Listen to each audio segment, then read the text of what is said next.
Welcome to another episode of Nothing Moves Without Us, a Black culture podcast. On every episode, Tatiana and I discuss shows, movies, and music from the past 30 plus years that have played a pivotal role in the Black experience. We are the culture. Nothing moves without us. We are the culture. Yeah. We are culture. Nothing moves without us. Start recording. It's been 4 seconds. All right, welcome back. Season 2, Episode 2 of Nothing Moves Without Us, a Black culture podcast where we'll be discussing seasons 2 through 4 of The Parenthood, the 1995 television series The Parenthood. What's up, Tati? How's it going? Hello. Good afternoon. How are you, Clifford? I'm good. What's up? How have these past 2 weeks been going for you? What's new in life? What's interesting? Past 2 weeks have been What am I killing? I see pretty- your shirt. You're killing. What am I killing? You're killing me, Smalls. It's a throwback to Sandlot. You've seen Sandlot, right? Yeah. One of the best movies ever made. That's what my shirt says. You're killing me, Smalls. What has been going on the last 2 weeks? It's been very dull for me personally, but I did watch X last night, which is this new horror movie starring Kid Cudi, Jenna Ortega, Mia Goth. It's not the first thing Kid Cudi has done acting wise, but it was the first thing I've watched him in acting wise, and I thought he was really, really good in it. I want to see him do more horror actually because of that. Cool. Yeah, Eric and I watched it last night. What makes you want him to do more horror? He just had like a really good, cool vibe to him, especially if it's going to be throwbacks to slasher horror. He's Right. just such a chill guy in general, for the most part, when he's not beefing with Kanye West. Right. But he gave a great performance in it. I dug it. Yeah, you saying that he has a chill vibe. I'm wondering if his acting felt good because was it like 70s? Like was it 70s, 80s, maybe 70s, I think. Yeah, it's like I think it's late 70s horror, possibly early 80s because it is a sort of a throwback to, and it gives you a Texas Chainsaw Massacre kind of vibe. Right. So I think that's late 70s, early 80s. So I did get Okay. that vibe. He So, fit right into that vibe too. Right. So I guess respectfully, I would say this respectfully. It works because there wasn't a lot required of acting. I feel like back then. I mean, I feel like he did a good role. It's themed like they're making a porn film. So he's like the he's the badass. He kind of reminded me of like Shaft and Black Dynamite. Yeah. It He had did, the cool definitely. vibe, yeah. He's like the coolest person in the cast too. That's it. That's it by default, right? Yeah. Well, yeah. Overall, we liked it. It was a little too gory for me. I'm not into obscene violence. Mhm. I watch it, I look at it, but it doesn't add any additional value to the movie. I kind of like the suspense of imagination, but overall, I think it was a dope movie.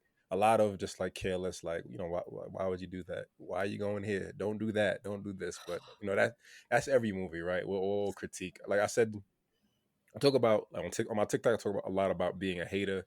Like we're all haters essentially. We all watch things and review them, but hating is just adding your 2 cents on how you would make things better. So Yeah. whenever I watch a movie, I just hate on it. Man, you could have done that better. Shouldn't have done that. Shouldn't have done that. But that's just what it is sometimes. Yeah, that's true. Especially with, I feel like, slasher movies in general. It's just, I'm going to make every bad choice possible for the next hour and a half.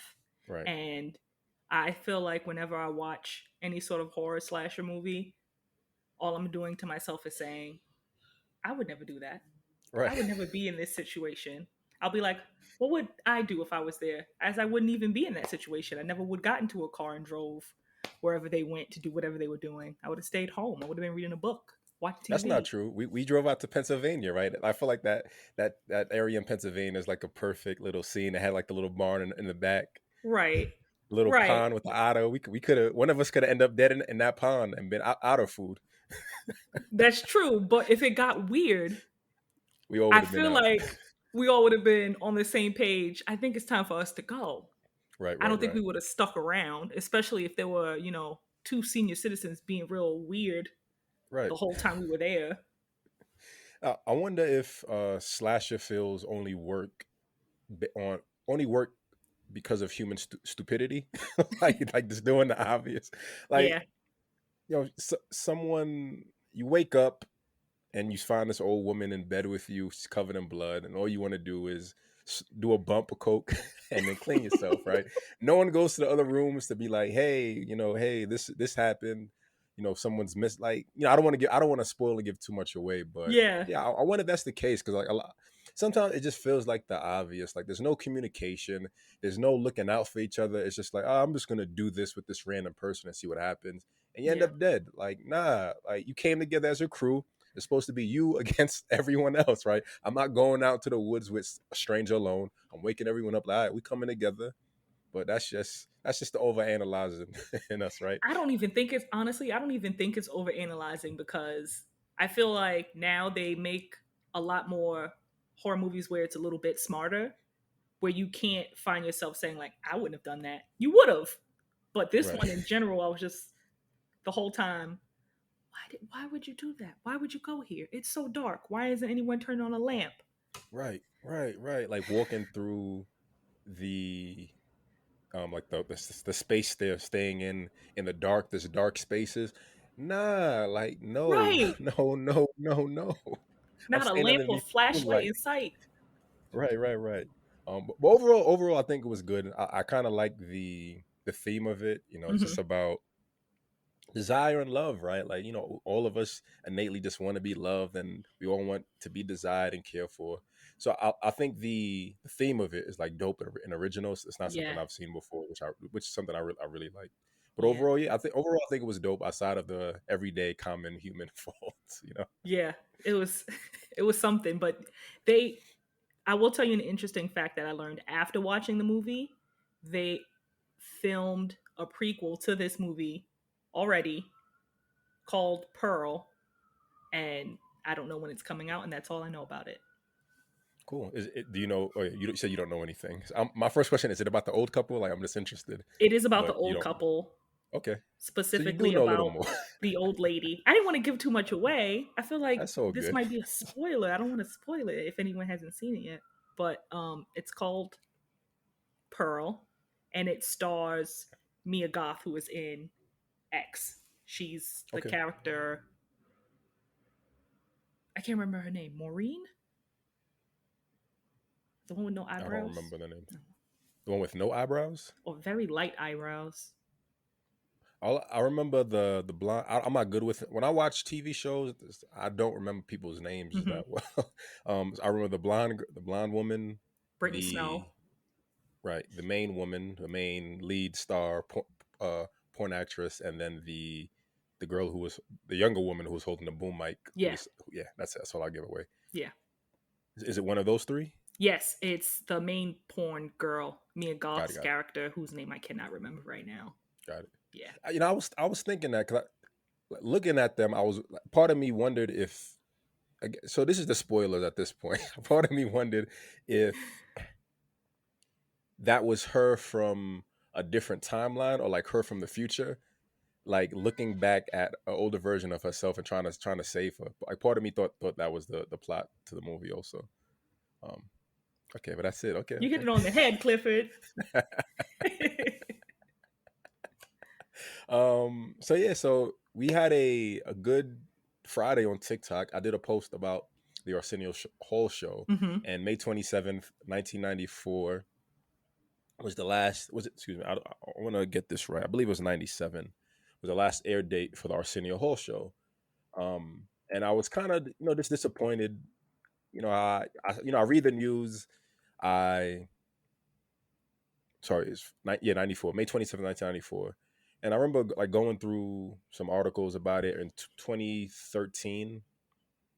They rebooted the show, and I was excited because Arsenio Hall was the only black face on late night television. Yeah, for a while. Um, yeah, from 89 to 94, like he had a really really good run, and I was I always feel away about I talk about the black experience a lot. That's like all my TikTok is right now. It's talking about the black experience, Hmm. and I was initially upset that 2000 and 2007 is when the reboot came out. Sorry, I have my numbers wrong. I thought it was 2007. 2013 is when the reboot came out. And you think about all the black celebrities, all the black athletes. It was at the peak of like the black experience, but the show only lasted one season. So I did the video, I posted it, and I I learned that they did a reboot like on Netflix's YouTube. Sorry, Netflix has a YouTube channel called Netflix is a Joke, and they rebooted the Arsenio Hall show. And they ended up getting a lot of traction. We got like 80 followers off of it, which is pretty cool. And a lot of people were telling me that the reason the original show aired or was canceled or ended was because he interviewed Farrakhan. I think I knew that. And right. And they were saying that once he interviewed Farrakhan, it was a wrap. So I wanted to do some more research. I googled, I did my googles, and I found an article with him saying that prior to the interview with Farrakhan, he had already given his resignation letter, so it wasn't necessarily an interview with Farrakhan. But then part of me is wondering if it's cap. Like sometimes you want to stay ahead of the news, right? So Right. you always put yourself in a good like. No, no, I didn't get fired. I follow the rules of Hollywood. I already decided to resign. Yeah. Um, and this like he got a lot of backlash from that interview. Like a lot from the New York Times, Jewish journalists saying that he was like pandering to Farrakhan, and it was like one of the worst interviews they've ever seen. Um, and they were saying like 2 months later, Barbara Walters interviewed Farrakhan, but like no one gave her any smoke for that. So just just always thinking about the talk about the experience, and all of that could be true, right? It could be nothing, Right. but I think for me the overall theme is that the paranoia of what the experience always feels like, right? And knowing that it's a reality, right? If you interview the wrong person, they'll get you the fuck out of here. And that'll just be that. Thinking about there hasn't been anyone late on late night, right? I mean, granted, we have YouTube, we have all the social media platforms where you can go to get any bit of diversity in the content you want. But when you go back to those main 7 channels, right? Hmm. It's channel 2 white guy, channel 4 white guy, channel 7 white guys, just white, white, white. Aren't any women? There's no diversity, no Hispanics. Um, so yeah, so I'm excited about the traction, and I'm hoping it brings more attention to the podcast on TikTok. But yeah, just always thinking about the experience and hoping and glad that the pioneers just get another shot, man. Right. Glad that he has the opportunity to get another shot, and just yeah, have his legacy live on. Like I said, it's a nice send off, right? Like It is. having someone in their 60s who's done so much, and just give them like this last presentation. Like here's your last effort at your show. Yeah. Give us a nice send off, and now he get us chill in the back. Right. I mean, they did it for Letterman. Letterman got to come back and gets to interview people on Netflix. I feel like Right, Arsenio Hall should have the same opportunity. I definitely want to now watch both of those interviews to see if there is any difference. Not that I think right. they were like, no, Barbara Walters' interview was better. That's why there was no backlash. But I just want to see for myself, what all the hubbub is about. But I definitely know why. It's because Farrakhan has always been someone that's rubbed people the wrong way when they hear him Right. speak. So I want to check that out and see what that's about. Did you watch the Arsenio Hall show at all growing up? When I was a kid, not really. I think I was too young. I do remember watching Keenan Ivory Wayans on when he had his late night show because I think that came a little bit Wait, after. what was that? Do you remember where that aired? I I don't can remember that. check. I don't remember, but I remember being like, oh, Wayans on TV at night? Get me in there. Because I love the Wayans. All of them. Keenan's my favorite. Keenan. Keenan, Keenan is he's the Money director. Talks and all of them. The bald head one. Yeah. Well, Damon's bald too, but True. Yeah. his show was on from 1997 to 1998. 1 year. What station did it air on? What channel? Um, let's see.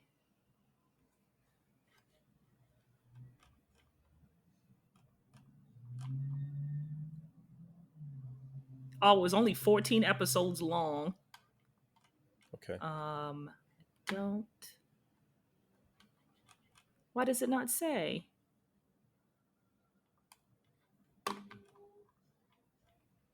I'll pull it up real quick, man. Or maybe I can see Keenan. Is it the Keenan Ivory Wayne show? Yeah,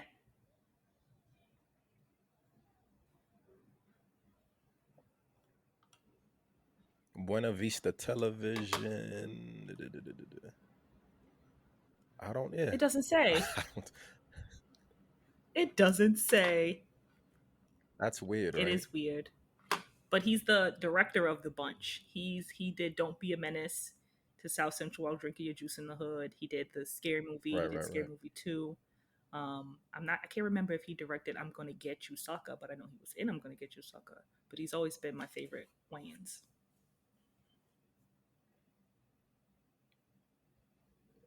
That's interesting. I'm gonna. Why? Well, no, no. No, I'm interesting that they don't tell you where it's been streamed. Oh, That's what I okay. meant. Sorry. Yeah. Yeah. I know Keenan. He's been doing the work in the Hmm. background. Open a monologue. List of late night television pro. Yeah, that's all right. So anyway, I guess we can transition into parenthood, talking about family and black directing and all that. With Robert. Seasons 2 through 4 of the Parenthood. I just want to say, man, what this is probably one of the funniest shows I've watched in a long ass time, yo. Like me and Erica. Erica's been watching episodes with me Hmm. periodically. I can't think of an episode where I didn't laugh multiple times. Faison Love, he needs an award for best supporting actor. Like this dude is yo hilarious, hilarious, hilarious, man. I loved watching this. I watched every episode of seasons 2 and 3, Hmm. and I didn't have enough time to finish all of season 4, so I did first few episodes, and I finished the last one right before this. What were your initial thoughts, like comparing season 1? Actually, no. What were your initial thoughts just watching going into season 2? Well, I knew season one was rough, and I knew season two it was going to get better because I've watched the show in the past.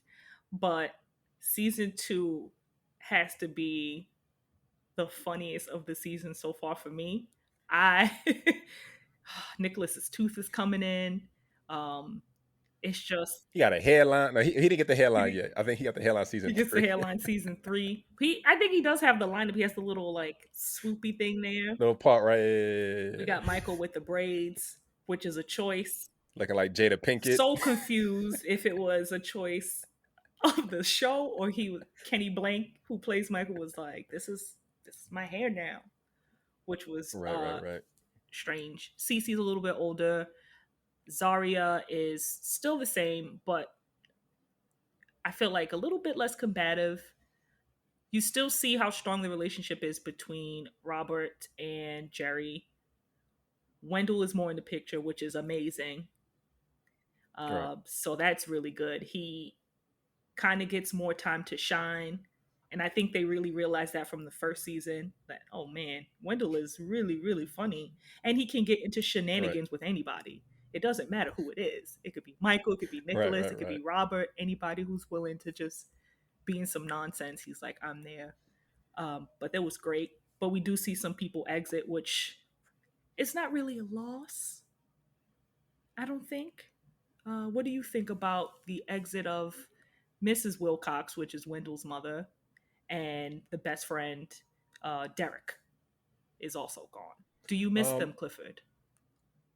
I don't miss Derek because I feel like he was alright. He was alright. I like that they brought him Hmm. back, and there's an episode. Um, with Robert's birthday. Let me see. Papa was a Yeah. Rolling Stone. Episode 20. season 2, Papa was a Rolling Stone. They brought him. I think that's dope, right? Like, we see him in season 1, and he's identified as one of Robert's best friend. They take him out of season 2, but when Robert has a birthday party, he's there too, which I thought was dope. He didn't have any lines or anything, but I thought that was Yeah. dope. I like Mrs. Wilcox. I like having old people in shows, man, because they offer they offer they just offer that balance, right? Like, older people. I like older people who are funny. They offer that love that sometimes the parents kind of miss Hmm. out on. And I wonder if, like, since innately the parents, like, we talked about, and I asked you the question about whether the education or the offers more affluence. And I feel like having parents who are well grounded already, you don't really need grandparents who offer that, because the parents already do Right. it right. It's not like there's no scenes where mom and dad are unfair and the grandparents have to console Yeah. you. It's already there. So I understand not needing Hmm. her, and her just being like comical relief isn't really. I feel like wouldn't be the best use for Right. her. Especially because Wendell, Wendell and Nicholas specifically are such scene stealers. Whenever they're saying anything, I'm Yeah, just kind of taken aback at how ridiculous they are. They're so ridiculous, but it's so entertaining. Um, yeah. Oh, no, sorry. no, go ahead. I was gonna say, just comparing like season 1 to Hmm. season 2. In the last episode we talked about season 1. Just kind of felt dry. It had some funny moments, but there were too many characters on screen Yeah, that time, so it didn't really mesh well. And I don't know. Like, I'm thinking back to, like, maybe it feels biased at times because the formula still kind of feels the same, right? Like, you have these characters, they're doing their jokes, they do the daydream sequence, but I think it's just the production value increase. Like, the dreams, yo, they had Wendell in like a yellow banana suit. They had him in a mint green suit. Those daydreams just elevated so much within the next few yeah. seasons. I feel like they got a bit longer towards season Hmm. 3. No, season 4. I feel like they got a bit longer. But there's just so much rich comedy in them. I love the end credit scenes where you see them just genuinely interacting and having fun with Yeah, each other, which I feel is missing. You don't really get that um that community feel in television shows anymore, right? It's just a 3-minute intro. Here's the show intro. Here's the scene and end credits, and it's done. But seeing them just interact with each other just naturally and having fun, I think it just adds on to like watching the next episode, and like you feel like there's this real natural yeah, chemistry there, definitely. and you love it, and you kind of They definitely have a lot of chemistry. I was just thinking about the intro to the show. They changed it a little bit since everybody sort of aged up, but they still won't give Nicholas that cookie. Father knows best, Oh, right? every Father time I knows see him reach best. for that cookie, I'm saying to myself, maybe this is the time they'll give it to him. No, Tatiana, they are not going to give Nicholas the cookie. That's not going to happen. Um, That would be a dope intro for like the last yeah, episode. Like Nicholas they're finally gets like, the take it, cookie. it's all yours. That would be amazing. But yeah, the intro is a little bit different than it was because of the age. Um, I feel you sort of see more willingness for the kids to work together to get what they want from the parents, which is also good. But overall, yeah, like season 2, 3, so much more enjoyable than that first season. And with just to talk about what you said about the dream sequences where he's daydreaming, he's more when he comes out of the dream sequences now, he's more vocal about it. So now people are Right. so it's now they're realizing he's having these daydreams. So we're like, oh, and they're like, Dad, are you okay? And he's like, yeah, sorry. We're just having an insane daydream right now. I, I was watching. There's an episode.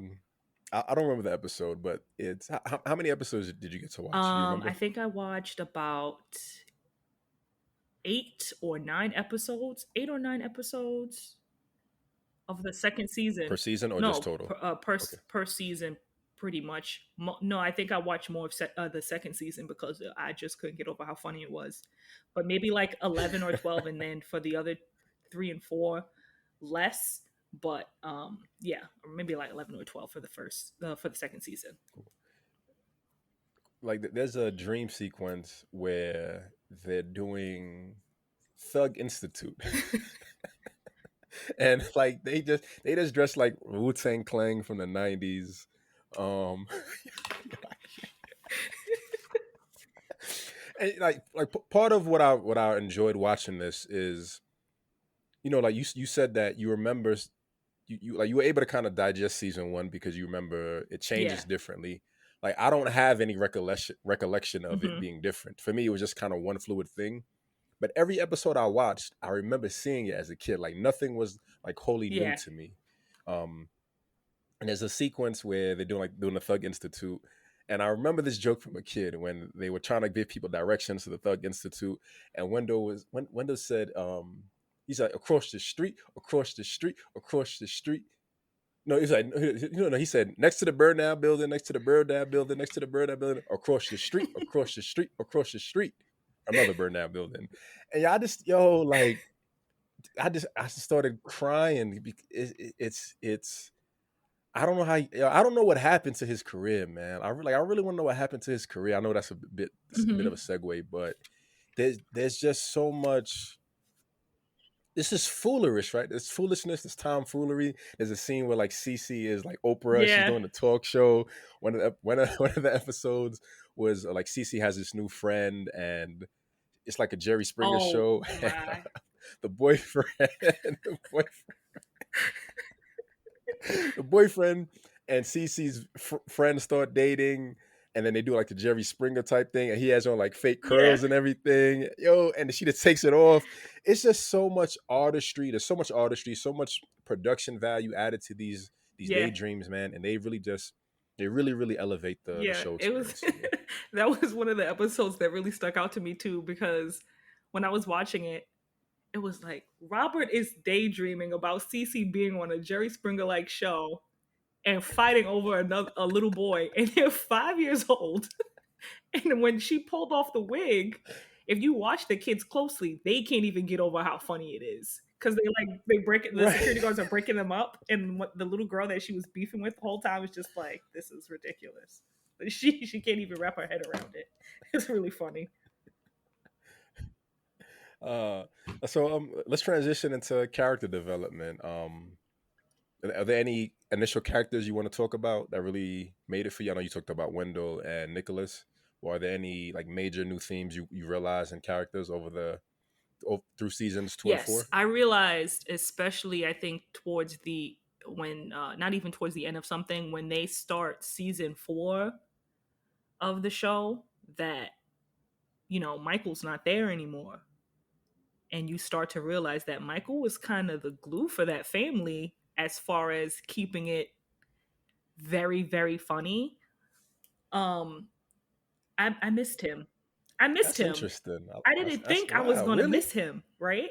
Because Michael's characters can sometimes be a little bit pompous, but his character really gave the show something, I guess, kind of steady, because I feel, I don't know, he doesn't change much from seasons 2 and 3, and then like the abrupt he's gone. The whole time I'm waiting for Michael to come down the stairs. They family matters to him, you Right. know? It's not right. Right. Right. Right. It's not right at all. That's But interesting. That's yeah. It's interesting that you Yeah. missed him. I started disliking Michael the more I Really? watched the show. Yeah, I think he's a herb. I don't respect his character, man. Like there's an episode where Zarya's dating what's Shakim, and she goes to like a club, and she actually she was going to a party, and she's wearing like a very promiscuous Scantily dress or clad. whatever, and and Shakim doesn't want her to go out dressed like that. And she's, Zara's independent woman, like, no, you can't tell me what to wear. So she goes to the party. Michael's performing on stage. This dude trying to kick it to Zarya.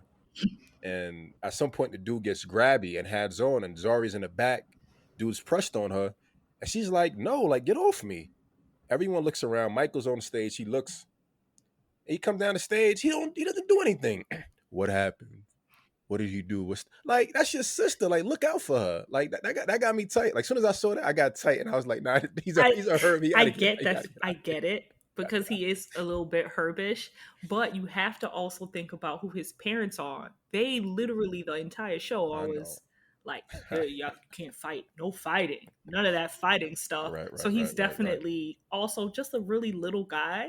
So what could he possibly do except get beat up? Like he couldn't even do it in her honor. He would just get beat up.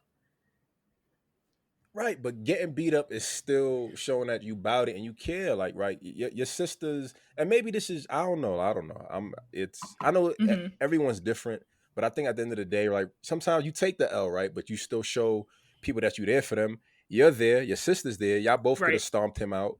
You have your team on the stage. I could have stomped him out, but I get that's not the message, and I like sometimes I Yeah. take it too personal.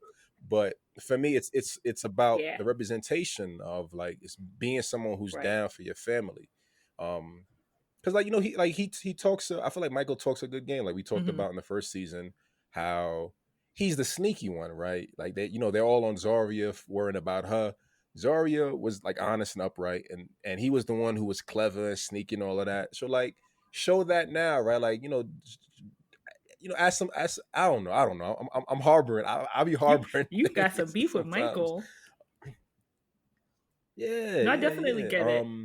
And like, I think go ahead. he I think it's just he just can't fight and it's never been a thing that we've known Michael for. We've known Michael for trying to talk to girls and not being very successful at it and for his music career which Right, is something that is a little bit all over the place those seasons 2 and 3 because right, for instance in season 2 episode 1, I think it's season 2 episode 1, let me just look, yeah, Robert in the Hood, when he tries to talk about he needs to keep it real for his music and he wants to go to Harlem and show like he's like this bad dude and all that stuff.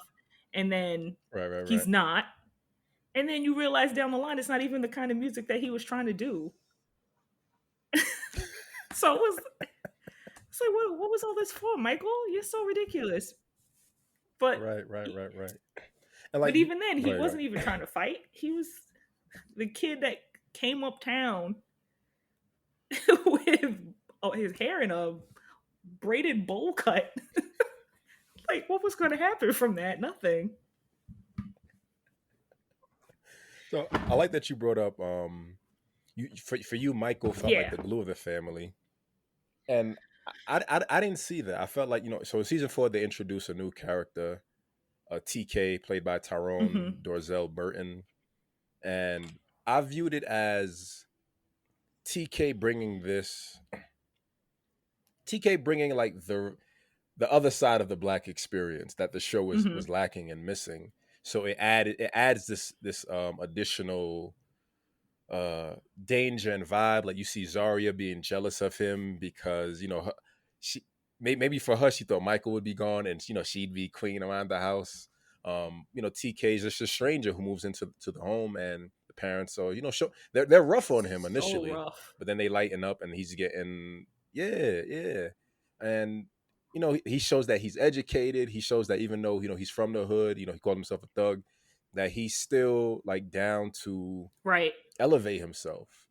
So I feel like TK just kind of switched the dynamic. I wasn't looking at it from the Michael perspective, but Yeah. I do kind of get that, right? Like Michael being the Hmm. oldest male brother, he should be setting the tone to kind of balance out everyone. So yeah, I get Yeah. that. I I totally get that. think there was a lot. I always enjoyed the show, but there was a lot of things I didn't like, especially coming from Robert Peterson when it comes to respectability politics. He was taking it too far, in my opinion. In the what is it? The first couple of episodes of the season. I'm trying to think which one was it? Not Robert in the Hood. There's an episode where he goes to speak to Wendell's class about um, just being Right. professional and Well, yeah, welcome back, Robert. Season 2, yeah. episode So he's 21. talking, he's trying Yeah. to relate to the kids and let them know like I'm from where you're from, so you should trust me. but then gets so caught up in the respectability politics of it all. It's almost like you have to understand you can't really be yourself to accomplish things. And I can see where he's coming from, because in order to navigate the world we live in now and even then, you there's a certain game you have to play to do that. But they were like pushing it so hard, you know? And even when it came to one of the kids, what was his name? Short Fuse, who ends up being a, I love the names. I love the names. Ice milk, short fuse. It's like whatever. Right? They just make compound names out of any two yeah, words, they right? That pretty just much makes do. sense. But you see, when he wants to date Zarya, even though Robert was defending him beforehand, like he's a good kid, he's this, he's that, and then he wants to go out with Zarya, um, and Jerry's like, no, mm-mm, not gonna happen, and not even giving this guy a chance, which is so crazy to me because of how Robert came up, which is like, he always talks Right. about how he's from the hood and everything, but wasn't willing to really, not him, but Jerry wasn't really willing to give him a chance until she, got to know him and saw that he was about changing his life, and he didn't want to be involved with like menaces to society. But Right. Right. Right. No pun intended. Keenan Ivory. yeah, but Short Fuse, what a name. Um, but yeah, I think they got too stuck on a little bit on respectability politics. And when they add TK, I feel like they kind of loosen up the reins about that, because they're learning from him in a way. But yeah, they Right. had some biases against people from the hood, which was did make a lot of sense to me. I feel like that's part Hmm. of the black experience, though. When we like the new phrase I've learned is called the bourgeoisie. Excuse me, bourge, Hmm. bourgeoisie black, like the black who have elevated, who Right. consider themselves the middle class. It's the old phrase, pull yourself up by your bat, pull Right. yourself up by your bootstraps, right? You came from the hood. I came from the hood. I made it. I elevated. I triumphed despite it all. Why can't you do it? So I feel like there's a air of arrogance and snotty nose when it comes to people who fit the dynamic Yeah. of the Peterson family. Like I didn't even. I feel like in the first episode we might have said they lived in Harlem, but like it just clicked, or I just heard that they live on Yeah. like West 72nd Street, so they live in like this nice, Yeah. rich, affluent neighborhood. So I get it, right? Like you spent your life in that environment. You don't want your kids to be a part of it, so you want to navigate as far away from it as possible. And I really like what you said about TK, like Hmm. teaching them and educating them, right? Like you did it, you have this concrete family, but there's still a real world out there that your Right. children might have to deal with, and it's the reality of what the black Yeah. experience still is for other people. They also use So yeah. the same back alley every time they go up to Harlem. Right, right. You gotta Yeah. gotta I gotta was save like, on a what? Is budget, this the right? same alley from the first episode? And it's like, yeah, it is. Um, but yeah, you're right. It definitely does sort of speak to, people don't want to stay in the hood. They want to move out of it. Um, so I think that does make sense when you put it that way. I always felt like, though, I think that's one thing I probably wanted more from the Robert Peterson character, especially since he knows so much about, you know, he's from Harlem, but he doesn't live in Harlem now. He's upper middle class, probably middle class, because his wife is studying to be a lawyer. He's a professor, so you want him to still kind of not give up on the hood, but he kind of in a way Right, does, but it's for the almost for his family. He wants them to be better. right, right, I right. did want to ask you though, who was your favorite character added to these season, at least seasons 2 and 3, that not while not being like main characters but recurring characters, who did you love? I'm gonna be biased on this, and I'm gonna go back to my childhood crush, which was Teresa. I I was jonesing over Teresa, Teresa as a really? kid, yo. Like for real, I really liked her as a kid because she was singing. She had a What? nice, bright personality. Yeah, yeah. I Mm-hmm. was feeling her when I was a little kid. That's funny because I did not like Teresa at first. Yeah. I love our duality, right? Like who I like, you don't fuck It was with. I think Who it you was like, I'm like, because I don't really fuck with Michael like that. Nah. It's interesting. Like you like Michael. I don't like Teresa. I like Teresa. You don't like Michael. You like Michael. Go ahead. yeah, Sorry. yeah. And then they got together. Then they got together. But I think it was the singing thing really threw me for a loop because it was a lot of the it was not good to me, the singing. But I get that. As a kid, it sounded good, but now I'm yeah. like, it ain't. It No. ain't there. The audience was going crazy. And I was like, am I can I not hear? Like, what's going on? Um, but Teresa was your favorite character. My favorite character was Shot Kim. I Okay. thought Shot Kim was great because he came in and he really kind of, I feel, gave Robert and Jerry a run for their money Right. because he came in and he's like militant pro black guy. But I think my favorite interaction with him um, between my favorite interaction was when I think what episode is it? I think it's called Labor Days. I don't know if you watch. You probably watched that episode when he gets Cece and Nicholas to go on strike, and he's trying to get I them don't think I to. saw that. He tries. Nah. He's trying to get Nicholas and Cece to unionize because they want a raise. They want more. Um, they want more Allowance. allowance, Right. and they're like, you know what?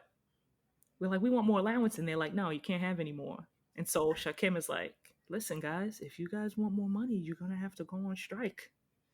And they're like, you know what, Shakim, you're right. And they go on strike and they stop cleaning and they end up getting like an extra 50 cents, but they also got more chores. So, Yeah, that's how it is. Right. That's the balance of it all. yeah. Um. But Um. I really liked Shakim. I thought Shakim was great because um, it kind of gives you different kinds of black people because, you know, there's, Right. told you middle class, and then you have like the hood TK, and then you have this super militant, pro black, got accepted to Morehouse guy, and I thought he was great because he was also such a Debbie Downer, and I feel like I'm like that Right. a lot of the time where I'm like, hey, did you guys hear about the bad news? And he was doing that too, and I love that. He was just letting That's them what keeps know. you militant, right? Yeah, Always focus on the bad news. I yeah, get it. I get it. exactly. Nothing Moves Without Us, a Black culture podcast, is brought to you by the Black Excellence Shop. Shop our Black Excellence calendar and journal bundle, 366 days of Black history, self-love, and personal growth. Receive 10% off your order with coupon code CULTURE at shopblack366.com. So earlier, we talked about Wendell, man. Hmm. And again, yeah, I just want to reiterate, like I was while like really watching Wendell just perform, man, watching his artistry unfold, and I was thinking about what other supporting actors were there back in the day that or even as close to the energy that Wendell provided, right? Like Tommy and Cole, nowhere. I was thinking about the Wayans brothers, Marlon and Sean Wayans, not even close. Hmm. Um, like Wendell Faison Love was really just in a class of his own. I love his character development. I really, really love his character development. It's all jokes at the end of the day. There's like this mild level of airheadedness to him, Hmm. but he's always like hustling. Like I was, I was making a kind of this joke. There's an episode where they do a flashback. Um, it's it's Robert as Slick Rick Please, and Wendell as notorious Biggie Small. PhD and scholarship Rick. Yo, and I think when he started doing like a Jamaican voice, and I was, Uh-huh. respectfully, I'm Haitian, so I'm not trying to play Jamaican people, but I was thinking about all the jobs Wendell has. I'm like, yo, I wonder if Wendell's like based off of a Jamaican character, because this dude has mad I jobs. mean, he The way could they say be. Jamaicans He always could have be. mad He jobs. does. He's always scheming. He's always scheming. Um, I'm trying to think of one of his schemes. I'm glad they're giving him um, more screen time where you're like, if you read the synopsis of the episode, Right. it'll say Wendell does this, and I was like, that's cool because I want to see him get into more trouble, more shenanigans, and he really just does not disappoint. Because at one point, he what does he do? He almost marries a clown that he met at a birthday party, and then he's there's the episode he does with where him and Nicholas are trying to find out if Robert and Jerry are getting a divorce. And he doesn't even ask any questions. He just overhears and just is like, oh, like doesn't do any sort of investigating and come back like, yeah, man, they're getting divorced. I'm sorry you got to hear it like this. And Nicholas is just beside himself about it. But Wendell is just, I feel like he should have got a spinoff which is Wendell. It's called Wendell and Right. Shenanigans because Right. Right. he was keeping them in trouble, Wendell and man. He was keeping shenanigans. all of them in some sort of trouble. Yeah. The only downside to Wendell's character is he's just looking for love, man, and like part of that those are the scenes. I value Hmm. that. I know they stay consistent with the comedy, but you see throughout the series, Wendell's just in all these relationships. There's an episode, I believe it's season 3, where Wendell Yeah, allegedly like has a son, and he just wants to be a family man. He just wants to settle down. He just wants to find love. And it's like, don't we all, yeah. Wendell? Like, don't we all just want to? You think about this, how fun and um, think about how fun of a life like you'd have with someone like Wendell. And I'm thinking about the episode where he has the alleged son.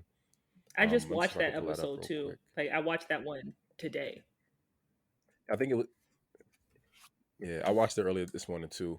And like he pulls the son into the room, and he's like telling him that he Hmm. wants to tell him that he's not his father.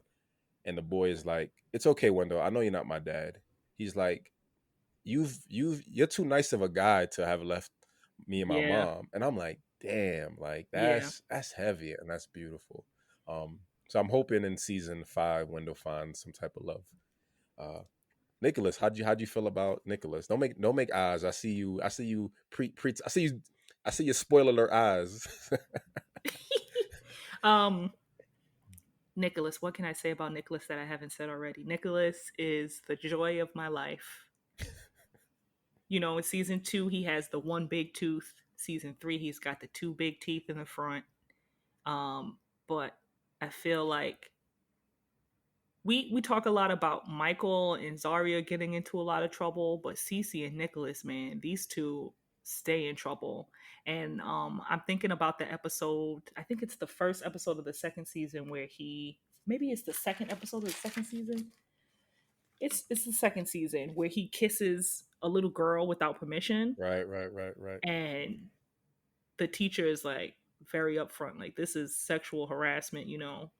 And at first they don't get it. His parents don't get it, and then they tell him like you can't do stuff like that. You need consent, um right? You're yeah, talking about consent in 1996. I like that. yeah, it's like you can't do that. It's not appropriate. And Nicholas is just kind of like, oh my gosh, I don't want to be seen like this. I'm so Right, right, right. sorry.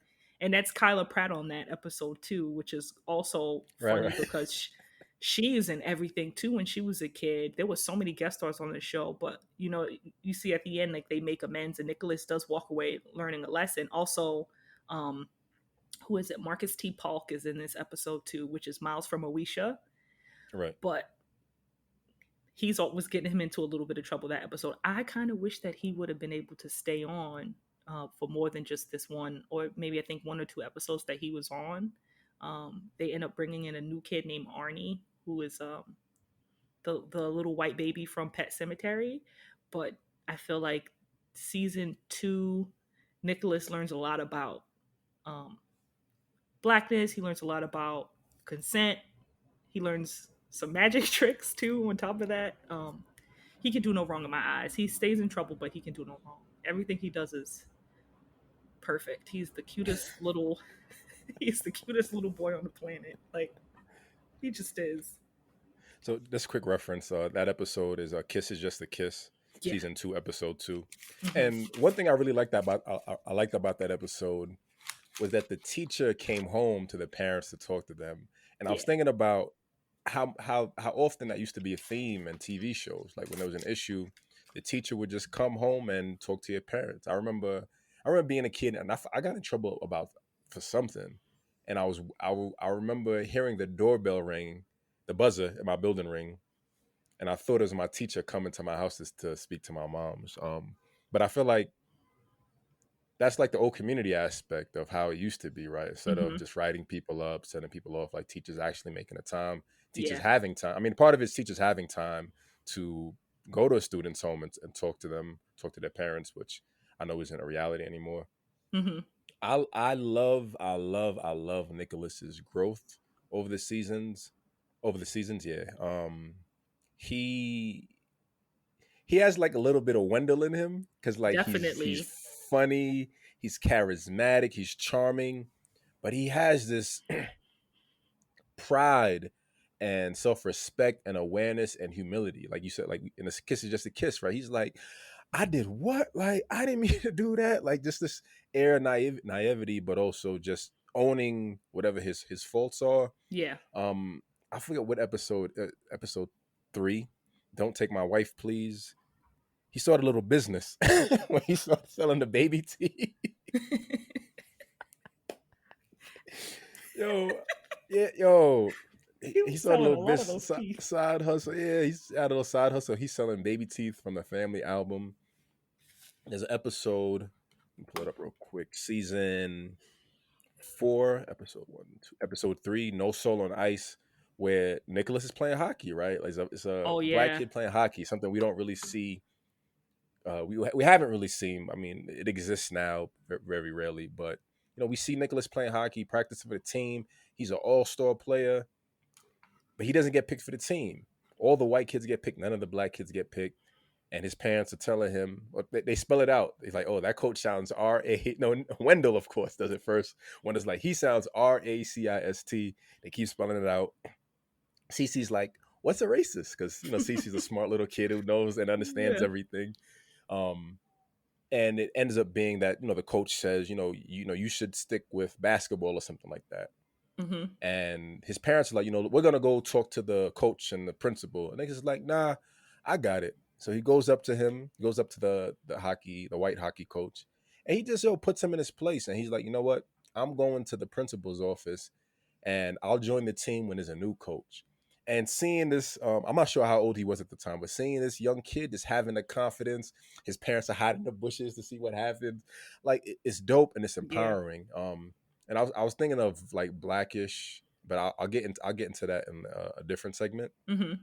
Um, yeah, like Nicholas. I think Nicholas is an important representation for like this being a kid, right? Being a kid, Yeah. but owning up to your responsibilities. Definitely. He slips up sometimes, but even when you think about the episode where he joins the Diablos briefly because he was getting bullied, I can't, yo. Whenever Nicholas is a thug, it cracks me up, man. It cracks me up. he had on the When he says sunglasses and nigga the the first time, sorry, go ahead. Yeah, when he says that when he says nigga please please. and his parents pop up from behind the counter, he's like, what are you doing here? Like he knew he wasn't supposed to be saying that in the house. And he still said it. He took a chance to just be as hard as he could in that moment. Oh man. But the way they were looking at him, like he was like, oh. But the episode, yeah, when he joins the Diablos because he's like, I can't keep having these people steal my quarters. And then against his parents' wishes almost, he's like, I'm still gonna join up, and then realizes, yo, they want you to bully Arnie, your best friend. Right. And he's like, no, I can't do this. I just can't. And so he just doesn't. And he quits the gang life. I couldn't even believe how casual he was about telling his parents he joined a gang when they caught him. They're like, Nicholas, what are you doing? He said, I joined a gang. And I'm like, I would never tell my parents that. This Nicholas, young and naive. So earlier in the first episode, I said that I didn't like Cece. I felt like she was too sassy, Hmm. and I'll take that back. She's just a kid, man. She's just a sweet kid. She's funny. She's charming. and she just knows it. She's a know it all. Yeah. So I just wanted to retract that statement because I felt I saw her in a new light, and like I really appreciate her character Yeah. a lot more. What did you see for Cece's growth over the past seasons? Her getting a boyfriend.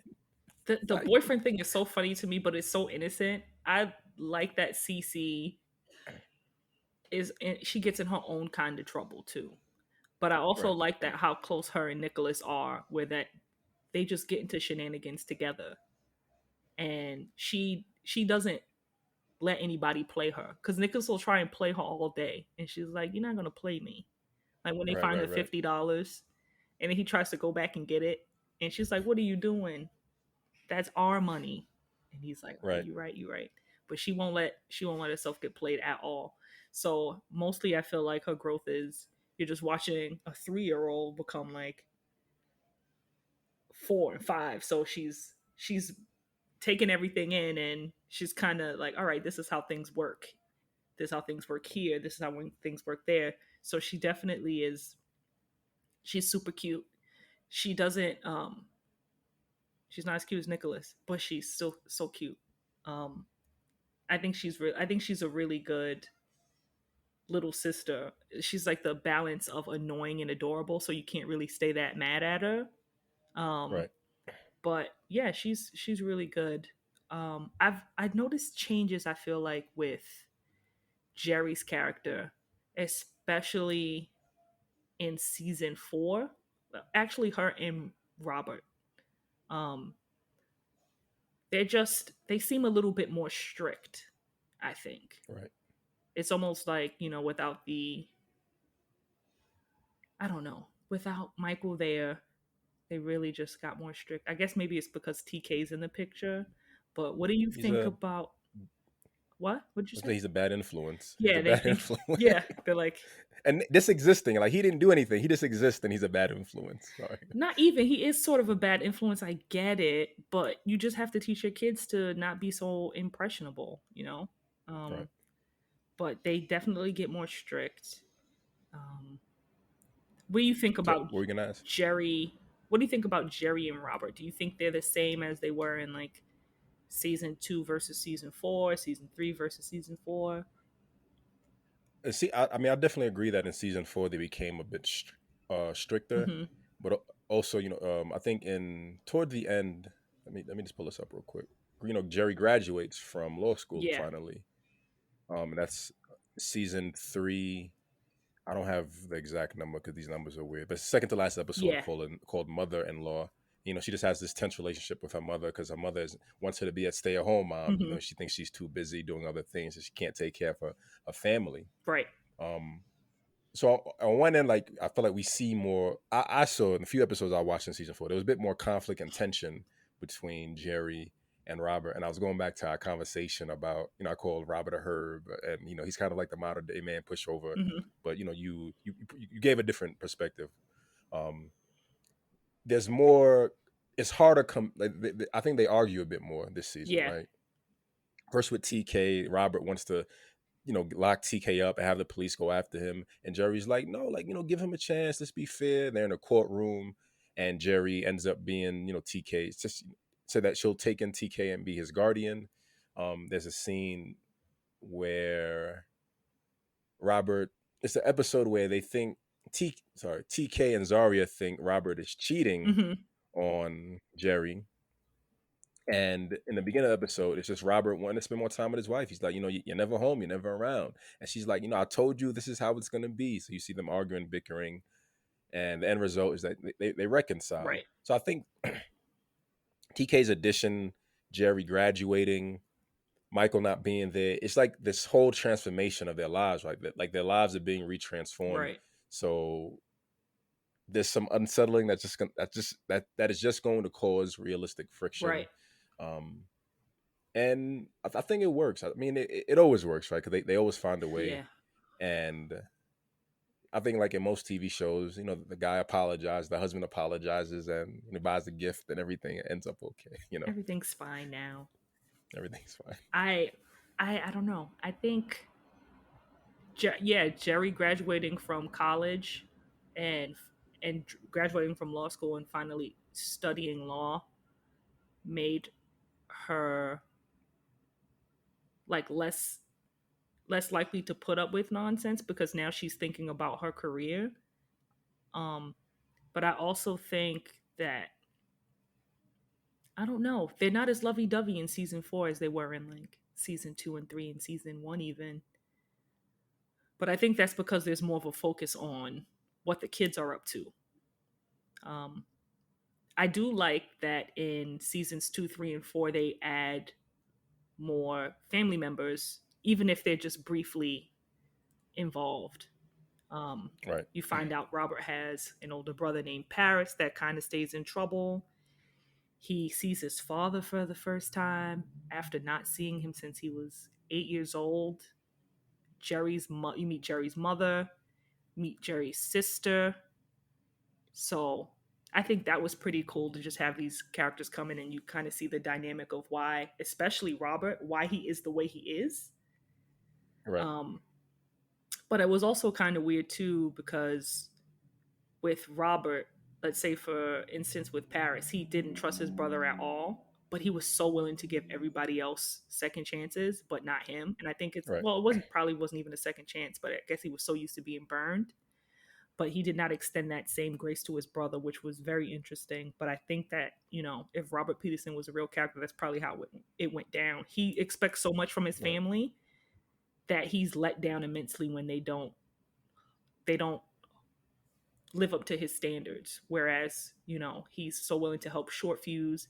And even in season 4, when he's so willing to help TK and those kids from the class that Wendell was teaching, he's like, I'm going to teach you guys because I want you to be better. But when it was his brother, he was like, you get on my nerves. And I mean, he was right to feel that Yeah. way, but I just wish he would have cut him a little bit more slack. But I get it.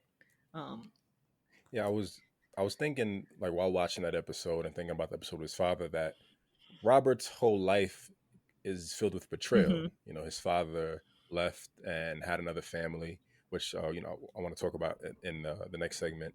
And his brother, his big brother, just letting him mm-hmm, down. And I was thinking of I forgot what you said in the last episode that we recorded. But I finally understood him a lot yeah, more. Like after understanding the betrayal and feeling betrayed by family, it's like on one end you're just looking for love, you're looking for right. stability. Um you you do you do take letdowns and people not honoring their word a lot heavier because it's been your whole life experience. So he's trying to mold and create this perfect Mm-hmm, family. And I'm just thinking about this now, like maybe the fantasies are what like really helped him get through, because I don't so far from what I've watched, I don't remember there ever being like a backstory.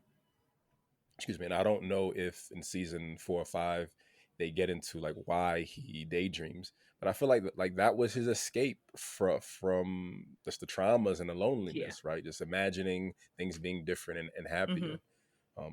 So since you brought up, since you brought up like his brother and father, we want to want to transition into what were your standout moments, like a few 2 or 3 standout episodes Oh, for let you. me get my list. Let me get my Let me list. get my She list. I'm ready. ready. I had a lot of notes. Like I just kept writing. I just kept writing, writing, Yeah, writing. It's hard to pick one of few things. definitely. So many things stood out because there were so many guest stars on these 2, 3 seasons 2, 3, and 4. Usher, Bianca Lawson was on the show. Megan Good was on the show. The Brat was on the show. Kim Right. Whitley, Bugs Bunny. Bugs Bunny was on the show. Tyrese, Lamont Yeah, Bentley. yeah, yeah. I will say one that stuck out to me. I have to go to season 4, the last episode of season 4. Mm. Maybe you should start earlier than that. No, whatever Yeah, you I'll want. I'll Don't start with season just 4. flow So with it. with season 4, the last episode, you find them celebrating TK's birthday, um, which he didn't expect. He says he didn't expect, but he really did because he wrote it all over their calendars, and he was really pumped about that. Um, but TK has made so much progress from episode 1 to the end of the show, and then you see this complete backtrack because he just can't let it go that while visiting his old neighborhood. he's robbed by people that used to be his friends, and one of those people is Tyrese. So I understand why he would be upset. Were they his friends? I thought they introduced it as the two of them fighting. What's that kid name? Like he's like a gangster in every movie. I I forget can't his remember his name. name. This is so Uh, funny too because I'll okay, put it up because while you while I talk. Go ahead. was Sorry. watching the episode, I'm like, it's that guy. He's always bothering somebody, and then I ran to go tell Rob, I'm like, the guy's in it, the guy from Snowfall, and he was like, I don't know what you're talking about. But it looks like they were at least familiar with each other, and then Right, right, obviously sees that he's doing better for himself because he has people that care about him, and he's like hanging out with Nicholas, and they rob him.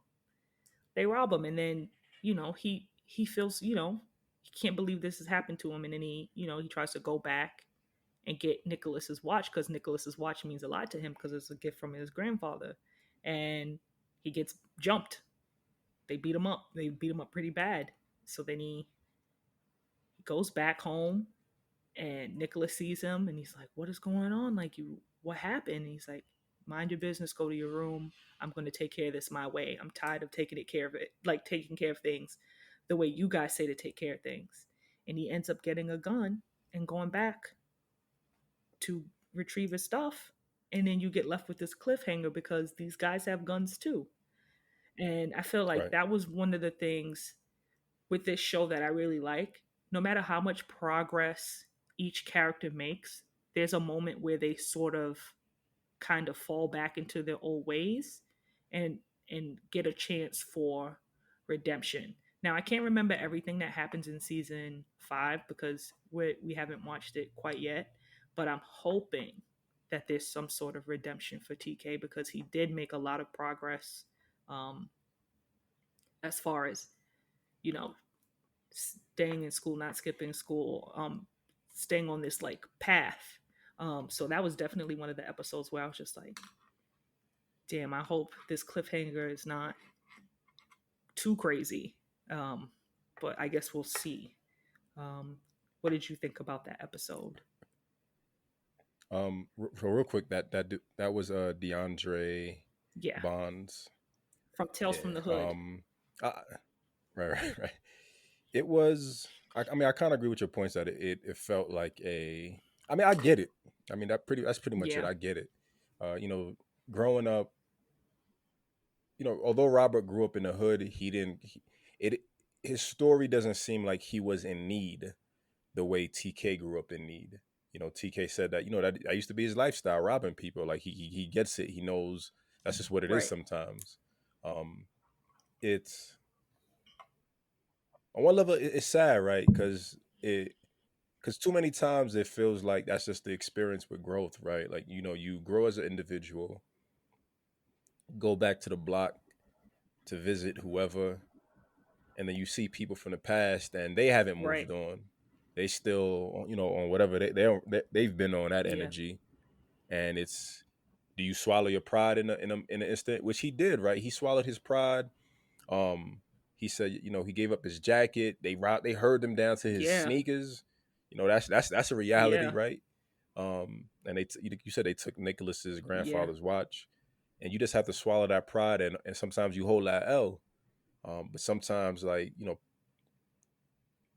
like I feel for TK, it was really the seeing Nicholas hurt that's what really yeah. bothered That's him, right? definitely was. Like he wanted to do right Yeah, by Nicholas because I feel like when he came back, it wasn't about the jacket or sneakers. He's like, "Yo, give right, up the watch." Like, "Yo, stop playing with me. Give up the watch." Um, yeah, I mean, there's like a million other things like my mind is going to like in scenarios like that. Like when you rob someone, you don't turn your back on them. You always make sure whatever right. whatever. Um, but yeah, I feel like it was mostly for Nicholas, which I think is dope. And I think for shows like this, there's always Right. redemption, right? It's every episode is a new Yeah. thing. So that it's part one. It's called what was the episode? Excuse me, Hood Sweet Hood Hmm. Part One, and then Part Two is season 5, episode 1. Then they'll end it, and then we'll just move on to regular Yeah. shenanigans. Maybe. Maybe. That's not a spoiler. I really don't know Any other? what happens. I can't remember. Okay, cool, cool. Any other standout episodes? Another stand up. I'm trying to pick one from each season. But like we said, it's the critic. The critic, which is episode 1, season 3, where Nicholas says the N word, and that's literally my note because when I know it's supposed to be taken like super super. Wait, no, is it that the episode? That's not that episode. I'm gonna say the critic, but we'll leave out the Nicholas says the N word part.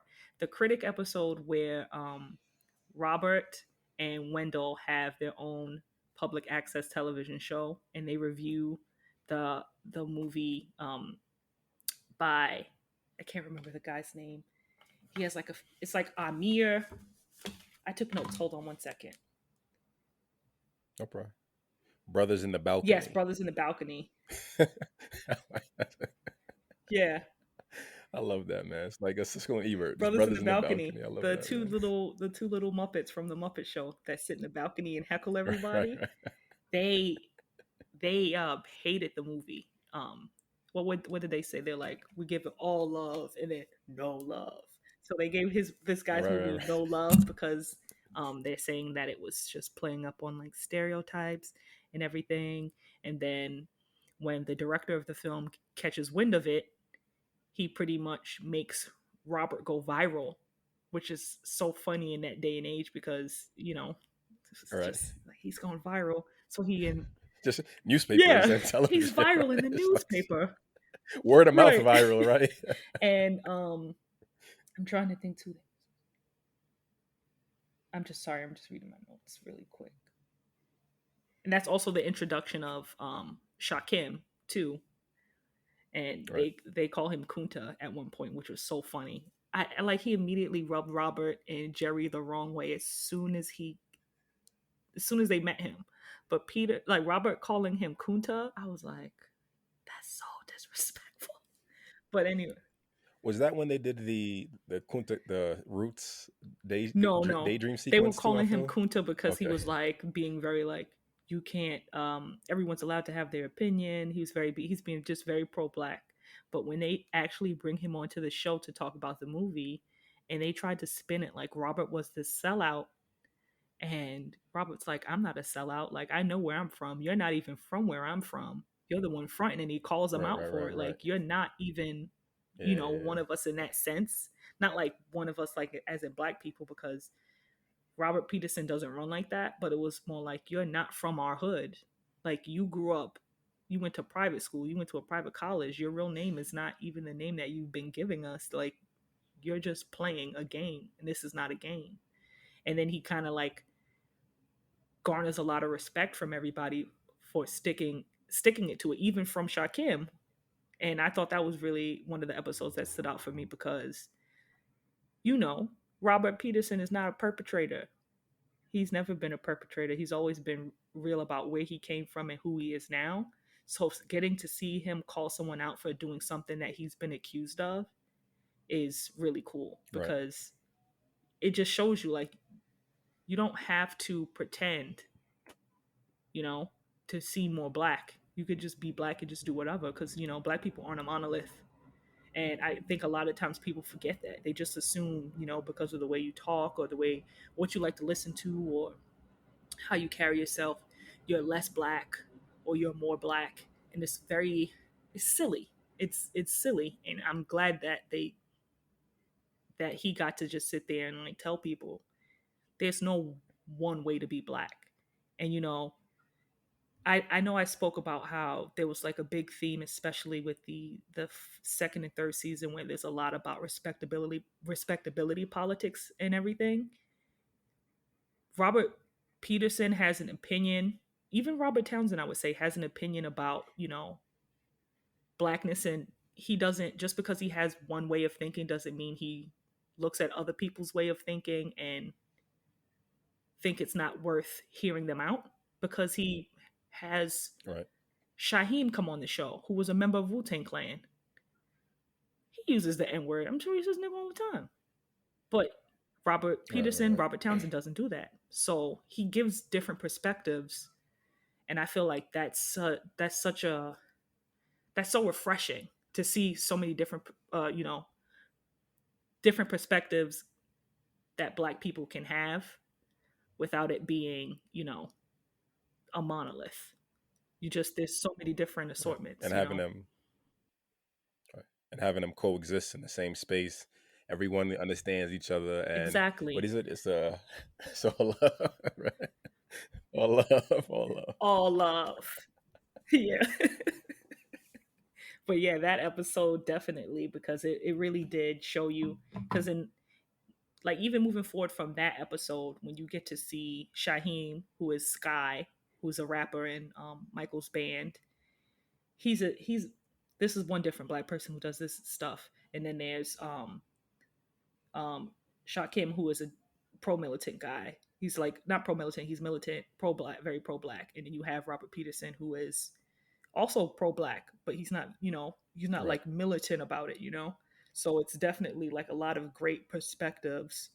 Even when you look at Michael's not like these other guys. He wears a bowl cut, and that doesn't make him any less black. And then you have Wendell, who's like this goofy guy, and that right, doesn't make him any less black. They're all just black people living their lives, you know, and not having to live under right, right, these right, right. stereotypes. They're just Yeah, being themselves. So I think that's really cool. Um, what other episode? I took. You're right. I took so many notes. that's all good. I took so many notes. So many. I'm trying to Let's see. let's do two each, and then we'll Um. transition into overall themes. Okay. Mhm. Um, Okay. Okay. So, what were two episodes for you that you felt stood out? I'm gonna go with Papa was a Rolling Stone, Mm-hmm. and that's when they throw Robert a surprise birthday party, and he's like, I don't like this. Yeah. I don't like this. I'm out." And I relate to that. I don't like surprises either. I'm growing to be more accepting. Mm-hmm. In the past, I tell people I don't like surprises. Just tell me what it is. I want to be in control of information. Right. Um, and it's we finally learn Robert's part of Robert's backstory. Right, his father left him and his family for another family while he was a child, and for me, I really enjoy it because I need the emotional heavy stuff sometimes, right? I need the Mm-hmm. emotional stuff to like really break apart the comical relief of what the show is, Mm-hmm. but also having the emotional heavy content and throwing in the comical relief kind of takes away from it. Right.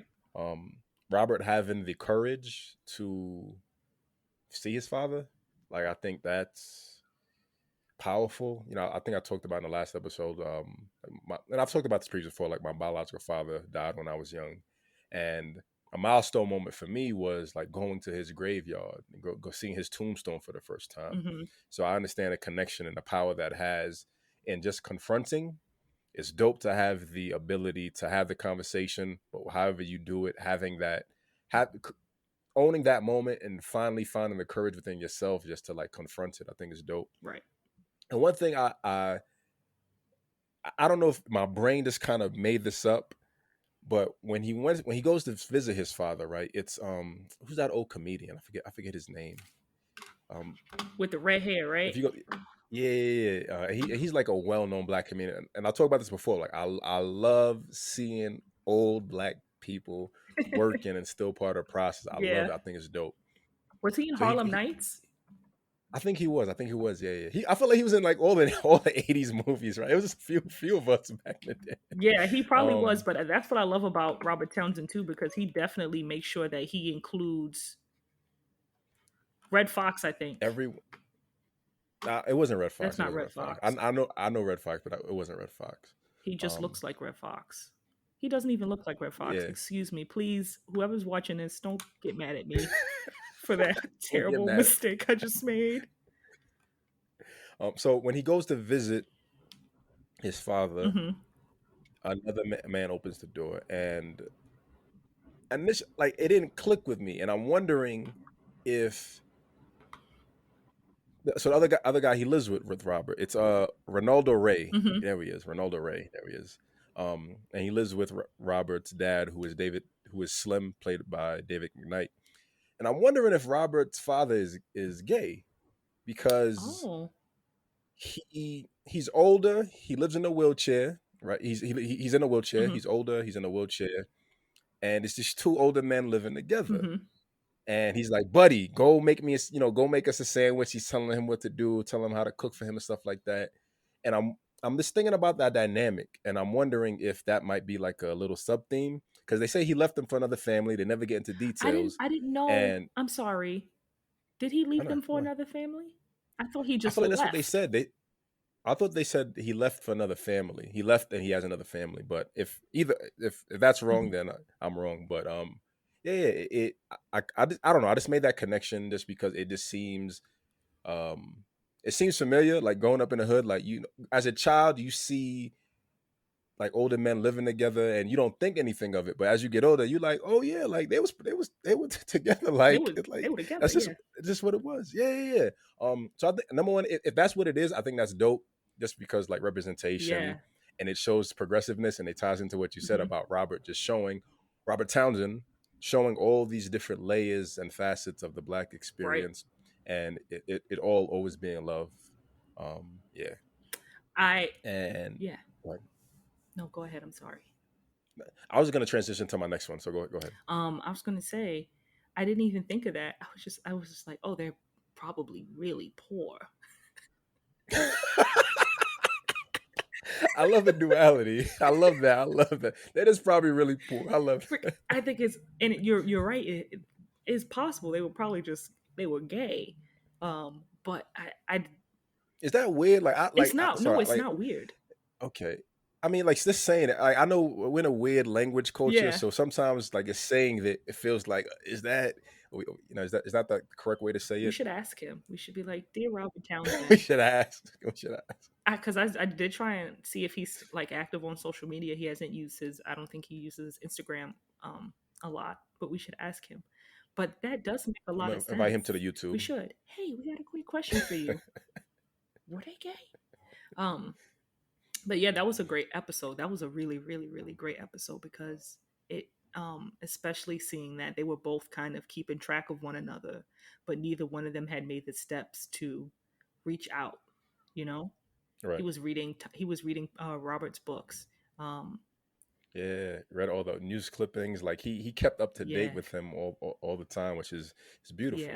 but it was just like a lot of shame because he was supposed to go grab a cake and come back and he didn't, and I thought it was because he didn't he hadn't worked for 6 months, so he Right. didn't have anything and he felt like such a burden to his family and like good for nothing. um and it's not an excuse at all, but you know living with that for who knows how long, 30 plus years, Right. he just became this old mean man. And watching him towards the end of that episode sort of like Right. melt when he gets called grandpa for the first time, I was like, yo, this is mad sweet. This is mad But they sweet. never bring him back, which I think is one of the downsides to it, right? Which which is Definitely. kind of like tying into every episode is just its own little world, right? Yeah. You don't you we have these important heartfelt moments that like really shape and redefine the Hmm. show, but we talked about with Derek, they bring him back. So maybe they bring Robert's dad back in episode 5, or like even a mention like, hey, I'm gonna go hang out with my dad, or me and Nicholas are gonna go see my dad. Yeah. Like having something like that would be dope. But I guess it just doesn't fit in with Yeah. TV. My second, Right. Especially with like right. Got to sitcoms. keep it moving and funny, right? Yeah. Second episode that really stood out to me, it has to go to Nicholas, man. This kid, man. I'm Ote, you're Ote. It's season 2, episode 18, where they're doing Hmm. is it African American figure, and Nicholas chooses buckwheat. And they're like no, like he represented a blackface, this buffoonery, and he had a negative Hmm. representation of the black experience. And we talked about Hmm. Nicholas just having this pride. Sometimes he's naive because he's just a kid, but he has like this really, really great heart, which, like I said, I kind of compare Wendell and Nicholas. So everyone's just kind of worried and panicked, and Nicholas comes out on stage and he look like buckwheat, and all the parents are like judging Jerry and Robert, like, how could you let your kid do this? And they're like, shh. Now son's on stage, right? And you see that love, like no matter what your child does, the child is never wrong. That's a good quote I've learned. The child is never wrong. Let's let them be Right. children, and they'll learn from the experience. So Nicholas comes out, he does the dance, he does all of that, and then he removes the fourth wall. He removes the fourth wall, and he says, my name is what was Buckwheat's real name? I don't know. Let me see. But he's like, my name is the actor that played Buckwheat, and I was used Hmm. to depict black people a negative stereotype. And he just puts everyone on game and tells people what it is. And again, it goes back to what you introduced what we've been saying. Robert Townsend always offers the balance, right? This existed, yeah, the buffoonery and all that. People were just trying to get by. I'm just trying to make it in Hollywood. I'm trying to feed my family. You do that to an extent, right? But the other side of it is we don't know what these people were dealing with internally to like really just go out there and do the buffoonery. But also, it's just Right. offering that educational aspect of this is what it was in the past. This is what it means now, and here's our responsibility. And Nicholas showed that his responsibility was to represent the actor, but also offer the education lesson. And I think that's something that should always just be reoccurring in all type of representation. Definitely. Like you just gotta let your kids make their own Right, mistakes, Not that even Nicholas was making a mistake, but they didn't even get a chance. They didn't see the whole presentation. So he got up on that stage and they thought, oh no, maybe we're going to be embarrassed. And that's not at all what happened. Instead, they walked away learning right, something because Nicholas is not, he's silly. He gets into trouble, but these kids at the end of the day end up being like very smart kids right. all around. Like they make their own decisions and sometimes they need leading, but they learn. The actor was Billy Buckwheat Thomas, William Billy Thomas Jr. Yeah. Um. So, what were some themes that stuck out to you in the show? Like, one or two like major themes that just felt reoccurring or important to you. I think a lot about the reoccurring theme is how important camaraderie is within the siblings, especially the dynamic between Zarya and Michael, and then Cece and Nicholas. There's an episode where Zarya is dating like this music exec's son, who is the Black Power Ranger, and he kind of like feels comfortable enough disrespecting Michael to Zarya because Zarya is constantly coming at Right, him right, right, crazy. But Zarya deads it immediately. She's like, "You're not going to talk about my brother. That's my brother." And then she talks about all the good things about Michael. And she didn't have to do any of that. She could have just told him, don't talk about my brother. But his her like she loves her brother, and that's why. And I feel even when they're beefing, they always kind of stick together. So that was definitely a theme. Even with Nicholas and Cece, they get in trouble. They turn on them. They turn on each other sometimes, but they stick right, right, together. Um, that was definitely one of the themes I saw there, and I think another big theme that comes with this show, just in its entirety, is forgiveness.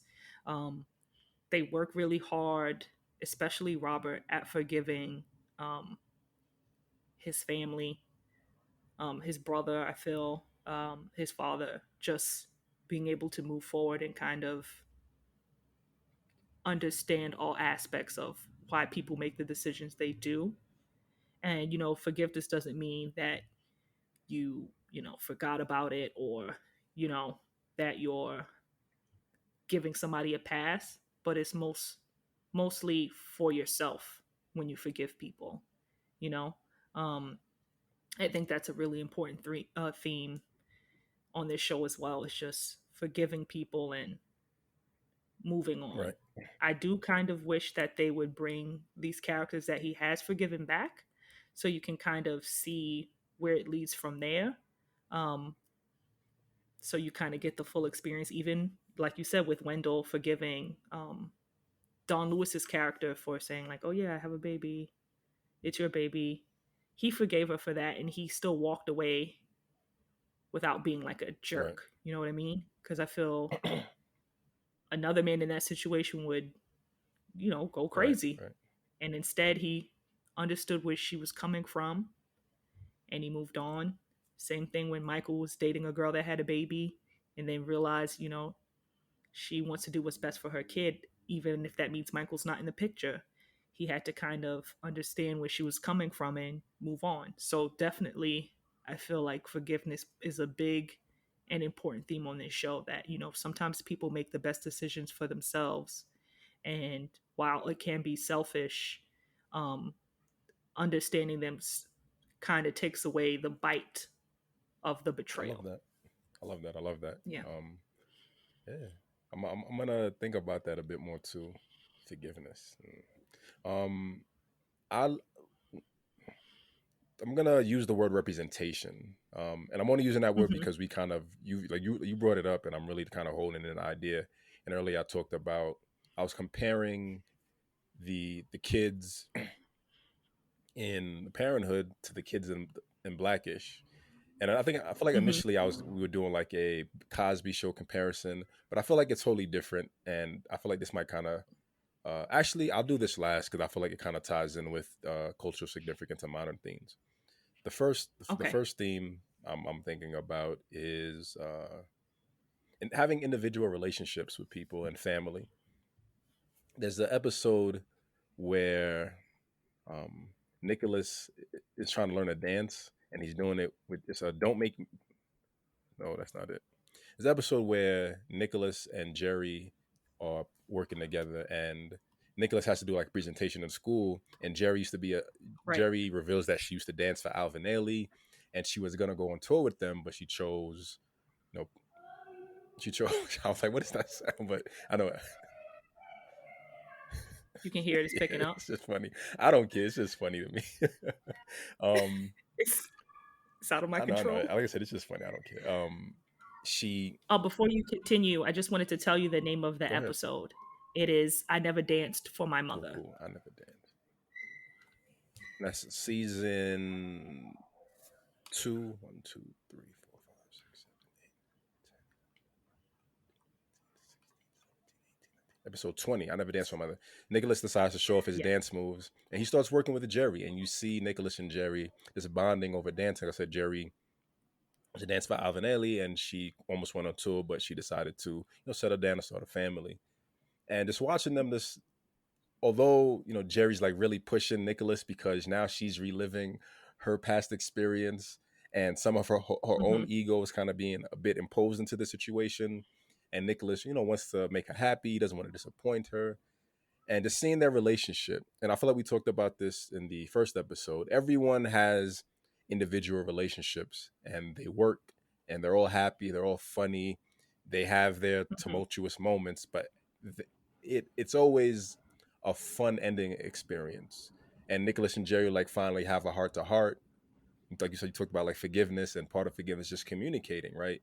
They Right. communicated, and she kind of eased up, and she saw that she was over imposing a bit, and I think Michael kind of helped her realize that also. And Nicholas can't get the spin down, and he's frustrated. And then at the talent show, she's like wondering, like, is he gonna do the spin? And he does it, and it's and it's dope, and it's Yeah. important. I think, especially in large families. I come from a type small family. It's really just me, my mom's, my sister, and we've grown and stuff like that. But it's important for parents and kids and siblings just to have their own individual relationships with each other, because Right. I think it reinforces just like the need for support at all times, right? Like Hmm. I know what's going on in Michael's life because me and him talk. So like I know if he needs, I'm more willing to support him. I'm always gonna be there for him. And I guess maybe Right. the communication aspect is part of important part of it too. The second part of going back to representation is so I was comparing the Blackish family to the kids on Parenthood, and I was thinking about the two boys. There's a Andre Jr. in Blackish, and then there's Jack Johnson in Blackish, and like they're dopes. Like they're written as just incompetent kids, right? Like Jack is like young. He's a young kid, but they're just treated like they're just like morons and they can't figure it out. And Junior is just like dumb, and that's just who he is, and it's fine. And I think about Parenthood, right? These kids are allowed to have this air of innocence, right? Like I feel like Nicholas could easily be Jack, but Hmm. for Nicholas they add on this human element that I feel Jack doesn't get, And the representation for me is like showing kids that there is not there's growth and there's like this self-awareness that needs to be found and revealed within themselves if they don't if they don't innately like fit in with the family, right? In Blackish, Right. they just kind of accept that these are just the way the kids are and this is it. And they get made fun of, they get teased, they get taken advantage of by other members of the family. There's like this, Mm-hmm. yeah, it's a nasty aura and bickering, I feel like, in modern television. And you don't see that in Parenthood. It's love, like you Yeah. say, it's love. It's like Wakanda, it's love, right? Maybe All love. there's love, there's love. And I think Yeah. that's important. That's important. For children who watch the show. Because like I said, I watched the show as a kid, and I related to different. Sometimes I thought I was Michael. Sometimes I thought I was Nicholas because they were young, and I saw myself in them. When I watch Mm-hmm. Blackish, I don't want to see myself. I wouldn't want to see myself in Junior or Jack because they just get treated poorly and taken advantage of. Um, and Right. that kind of ties in with the next part, the Black experience and cultural significance. The I think what's missing in modern day television. And granted, I know there are infinite shows out there. Like there's a show for everything and everyone. But I think going back to the core 2, 4, 5, like we talked about, Arsenio Hall show representation for late night show. Mm-hmm. Those core channels are really still what it is. That's what the main majority of America watches.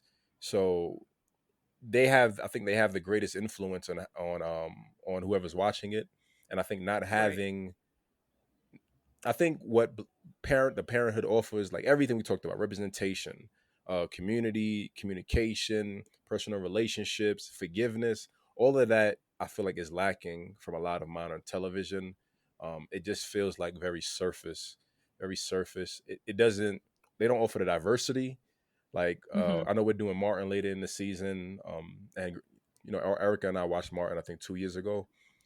Mm-hmm. Seeing all these faces coming through, right? And now I watched Blackish like the first 3 4 seasons, and when I watched it, they had guest people come in, but it didn't have that same.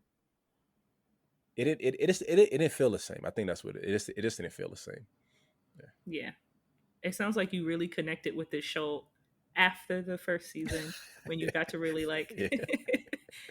get to know the characters and you watch them kind of develop into their own. They really do give each character their own voice, their own like personality, their own attitudes that kind of stick with them throughout the show while still maintaining that the realness that you got initially. Yeah. So I definitely understand what you're saying. I feel like that's why I picked Parenthood because I feel like it's such a slept on show, and it was such a slept on show because of uh, Robert Townsend's um, corniness, Right. you know, to really encompass it, like his corniness, which I think is I don't know, it's just sweet and it's smart and it's sensitive, Not everything has to be, over the top comedy and like whatever. It can be this nice family show where you get to see the different dynamics that exist while still being funny, while still being informative, while still being educational, and still showing you, like you said, the representation. Black people, again, are not a monolith. And it's nice to see that all on one show. Right. Yeah. Yeah. I had a word to add on, but I forgot it. But yeah, yeah. And anything else to kind of close out? Um, I would just say if you haven't watched The Parenthood, then you should be watching The Parenthood. It's on HBO Max. It's on YouTube. It's definitely worth the watch. Kenny Blank, wherever you are, I love you. I miss you. I love you. I miss you. Yeah. Um. So yeah, we're doing our first for us, but also, excuse me, first for the podcast, YouTube Live. I'm just gonna pull up the potential date right now. Okay. Come on, come on. All right, it's supposed to be next week Thursday, so June 9th, and we'll post links to our social media. Yeah, you have anything else you want to say before we close out? Um, I'm just really glad that you enjoyed the show. I'm so happy that you enjoyed the show because I really wanted you to. I was like, man, Yeah. I hope Clifford likes this. I don't think there's been a show that I haven't watched that I was like, this ain't really it. I feel like that for the first season. I feel like that for the first season of Parenthood. I feel like that for the first season of A Different World. Hmm. But also, I think at times, like during the first season, if since it doesn't draw me in initially, I'm kind of I'm a bit passive in watching. Hmm. So that's something I need to be mindful of moving forward. But yeah, Yeah, like definitely. 2 3 episodes in, I'm like, yo, this show is fire. Like I said, I watched every episode of season 2, season 3. Even though I didn't finish season 4 for this, I'm gonna Hmm. watch that and then watch season 5. And the YouTube Yeah. lab will really be focused on closing out the series, season 5, but also any additional points and perspectives that we've had. We're hoping that listeners, if you do listen, if you have watched The Parenthood, if you remember it, please join so we can have a full discussion on everything we've talked about and anything else that you want to talk about. That's all I got. Thanks for rocking out with us. Peace. Bye. Thanks for listening. You can find us on YouTube for bi-weekly club discussions at Nothing Moves Without Us. Please follow our TikTok and Instagram at A Black Culture Podcast. And you can watch podcast episodes on YouTube at Nothing Moves Without Us, A Black Culture Podcast.